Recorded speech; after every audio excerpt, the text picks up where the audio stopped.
Well, we're back out here. We've got 30 pounds here cooked. Oh, maybe I haven't. Yeah, we got 30 pounds here cooked already on the griddle of hamburger. And then I got another 10 pounds underneath here cooking right now. And the doggy's barking. And I got everything set, deal.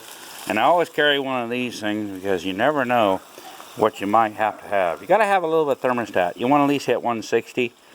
Be safe on a hamburger, you know. And here's the mess I'm showing you. I did get it set up right. So the griddle drips off the back here into this foil thing and then dumps down in here into the pan because, well, they don't make it for 40-pound cooks. And when it's 10 pounds, it actually overflows too. So you gotta have something that's way bigger than that. Blackstone, you know, you make a good product. About the thing is, you slacked on the big cooks. You know, when someone want to cook 40 pounds, they can't. That little freaking hopper, it just doesn't cut it. And it makes a big mess, you know. And it's splattering out here too. I should have made that foil drop all the way down in the pan maybe. But then that's a lot of wasted extra aluminum foil. But, you know, I use a lot of it because I made 4 of these containers with the beef in them. I'm reusing the same one there, but they're brand new. And I put aluminum foil around them, inside them. So there's 1 there, there's 2, there's 3. I had the 4. Oh, I put a 15 pounds and 15 pounds on 2 of them. And then, so that's 30 pounds. And then this is the last one. So basically I carried it out. And when I go to carry them, I put it in a regular cake pan because I don't drop it. I can hook the lip off here, this little lip here. You can hook the cake pan there, slide them off, and then put the foam foil one in there because it'll fold. It's not heavy duty, even though they're heavy duty, they say, but it's aluminum foil and it'll fall apart. And you'll have it all over. And then the dog, she'd be over there happier than a tick on a fly. But I don't want to give her all that much red meat at one time.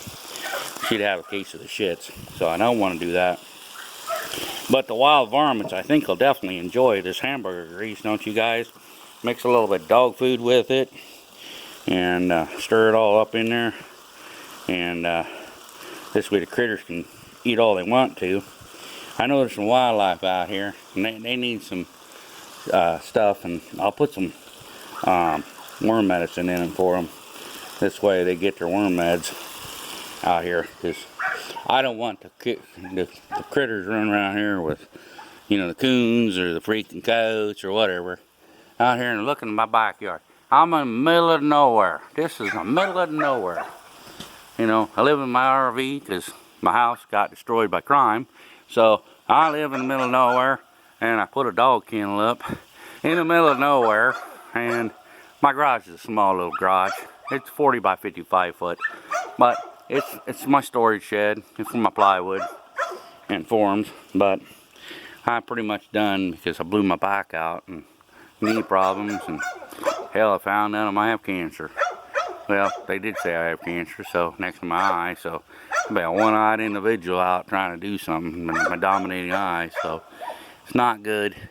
The thing about maybe putting up one of them container buildings over here, so another place to store junk, park old cars in there, which I don't have none, but maybe if I won the Powerball or something, I'd have the lottery. Oh, the air compressor died on me. I don't know what's wrong with it. I think it's the solenoid, starter cylinder is froze up. I think water got to it. And then the trailer, it's got a flat tire. Boat trailer's got flat tires. The boat needs to be redone. It floor's out of it. It rotted out. Mixture, it needs some work and love too, as well. But I worked the shit out of everything. Wore the truck out. And I ended up burning the brakes up. Trailer brakes failed, but gotta buy hubs yet, and then I gotta redeck it. Thanks to that old Steve Wakefield stealing my identity. And then the cops aided in the crime down there in Smith County. So they pretty much destroyed me. Been living on that smoker for a while. That was a $200 smoker. But the bottom rotted out, so I had to quit using it. It's just a pile of junk. So anyway, got some rebar laying out there. Went through 2 of them tanks already this winter for cooking. Try not to cook too much, guys, but 40 pounds at one time. So wintertime hits and snow blowing my face, I'm not gonna be out here grilling because it's too damn cold and get frostbite. And this building's not heated, so, and I can't afford to heat it, so yeah, I'm a redneck out here in the woods, enjoying this nice, wonderful lifestyle. I mean, a victim of identity theft and crime. That's why I cook 40 pounds at one time, guys, so I don't have to cook again. Damn, that got hot. Damn, that is really hot. Shit. I gotta set that one down. That was a little bit too hot on the fingers. Well, anyway, we're gonna flip these hamburgers over, so they're looking like they're time to be flipped. Yeah, just right time. So, I was putting some steam to them, but anyway, I gotta let you all go. Bye.